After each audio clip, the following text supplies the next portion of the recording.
Jammu Kashmir assembly elections के दूसरे चरण में 26 सीटों के लिए 54.6% से अधिक मतदाताओं ने अपने मत अधिकार का प्रयोग किया।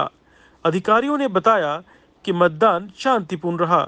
एक संवाददाता सम्मेलन को संबोधित करते हुए जम्मू कश्मीर के मुख्य चुनाव अधिकारी पी.के. पोले ने कहा कि दूसरे चरण में 54.6% मतदान हुआ। पी.के. पोले ने कहा कि यह प्रतिशत अनिश्चित है क्योंकि हजरतबल और रियासी जैसी कुछ जगहों पर मतदान चल रहा था। उन्होंने कहा कि मतदान शांतिपूर्ण और कुल मिलाकर सुचारू रहा। जम्मू कश्मीर में असेंबली इलेक्शंस का निरीक्षण करने आए फॉरेन डेलीगेशन के सदस्यों ने चुनाव प्रक्रिया पर संतोष व्यक्त किया है। इनमें से कुछ ने कहा कि ये प्रक्रिया उनके अपने देशों में होने वाली प्रक्रिया से मिलती जुलती है। विदेश मंत्रालय ने अमेरिका, नॉर्वे और सिंगापुर समेत 16 देशों के राजनयिकों के प्रतिनिधिमंडल को इस प्रक्रिया का निरीक्षण करने के लिए आमंत्रित किया है। दिल्ली में अमेरिका मिशन के उप प्रमुख जॉर्गन के एंड्रयूज ने कहा कि मतदान प्रक्रिया स्वस्थ और लोकतांत्रिक दिख रही है। राष्ट्रपति द्रौपदी मुर्मू आज सियाचिन बेस कैंप का दौरा करेंगी और वहां तैनात सैनिकों से बातचीत करेंगी। मुर्मू दुनिया के सबसे ऊंचे युद्ध क्षेत्र सियाचिन का दौरा करने वाले देश की तीसरी राष्ट्रपति होंगी, जो केंद्र शासित प्रदेश लद्दाख में स्थित है। प्रधानमंत्री नरेंद्र मोदी ने कांग्रेस पर हमला करते हुए कहा कि कांग्रेस और उसके सहयोगी दल जम्मू कश्मीर में शांति पसंद नहीं करते और वे आर्टिकल 370 को वापस लाना चाहते हैं। मोदी ने ये एक चुनावी रैली को संबोधित करते हुए कहा कि आर्टिकल 370 को वापस लाना जम्मू कश्मीर में आतंकवाद के खिलाफ लड़ने वाले बहादुरों के बलिदान का अपमान होगा। जम्मू कश्मीर का जिक्र करते हुए जहां 3 चरणों में से 2 चरण के मतदान समाप्त हो चुके हैं, मोदी ने कांग्रेस पर निशाना साधा, जो केंद्र शासित प्रदेश में नेशनल कॉन्फ्रेंस के साथ गठबंधन में लड़ रही है।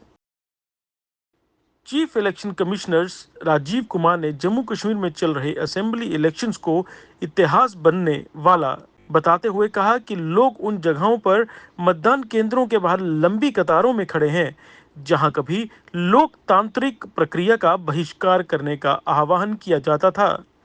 केंद्र शासित प्रदेश में दूसरे चरण के मतदान के बारे में पत्रकारों से बात करते हुए कुमार ने कहा कि इस चरण के लिए 100% सीसीटीवी कवरेज उपलब्ध है और युवा, महिलाएं और वरिष्ठ नागरिक धैर्यपूर्वक कतारों में खड़े होकर अपने मत अधिकार का प्रयोग करने के लिए अपनी बारी का इंतजार करते हुए देखे जा सकते थे। लोकसभा में विपक्ष के नेता राहुल गांधी ने कहा कि अगर भाजपा की अगुवाई वाली सरकार मौजूदा असेंबली इलेक्शंस के बाद जम्मू कश्मीर को राज्य का दर्जा बहाल करने में विफल रहती है तो इंडिया ब्लॉक सांसद के भीतर अपनी पूरी ताकत का इस्तेमाल करेंगे और यहां तक कि सड़क पर भी उतरेंगे। जम्मू में पार्टी उम्मीदवारों के समर्थन में एक सार्वजनिक रैली को संबोधित करते हुए पूर्व कांग्रेस अध्यक्ष ने कहा कि 2019 में तत्कालीन राज्यों को 2 केंद्र शासित प्रदेशों में विभाजित करके जम्मू कश्मीर के लोगों के साथ घोर अन्याय किया गया था।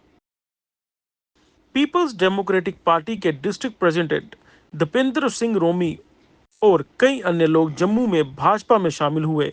नए सदस्यों का जम्मू कश्मीर भाजपा के कार्यकारी अध्यक्ष सत शर्मा और उप प्रभारी आशीष सूद ने स्वागत किया। शर्मा ने विश्वास जताया कि नए सदस्यों के शामिल होने से पार्टी और मजबूत होगी। उन्होंने कहा, प्रधानमंत्री नरेंद्र मोदी की नीतियों की ओर अधिक लोग आकर्षित हो रहे हैं और वे भाजपा को अपना रहे हैं। उन्होंने कहा, भाजपा जम्मू कश्मीर में अगली सरकार अपने दम पर बनाएगी। पीडीपी प्रमुख महबूबा मुफ्ती ने कहा कि जम्मू कश्मीर में कभी भी बीजेपी की सरकार नहीं बनेगी और उनकी पार्टी के समर्थन के बिना कोई धर्मनिरपेक्ष सरकार नहीं बन सकती।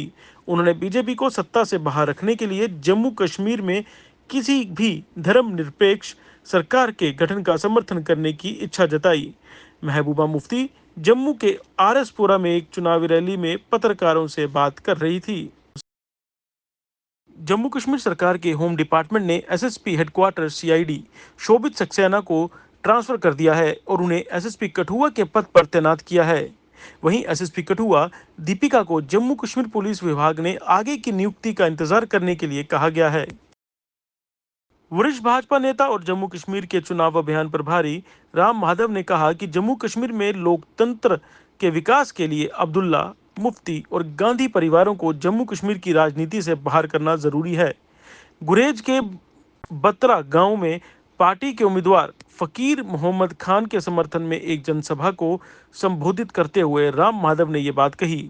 माधव ने कहा, प्रधानमंत्री मोदी ने जम्मू कश्मीर में शांति स्थापित की और आतंकवाद को कुचल दिया, लेकिन एनसी कांग्रेस आतंकवाद को पुनर्जीवित करना चाहते हैं और जम्मू कश्मीर को अशांति की ओर धकेलना चाहते हैं। उन्होंने कहा, लोग प्रधानमंत्री मोदी के विकास के एजेंडे के साथ हैं।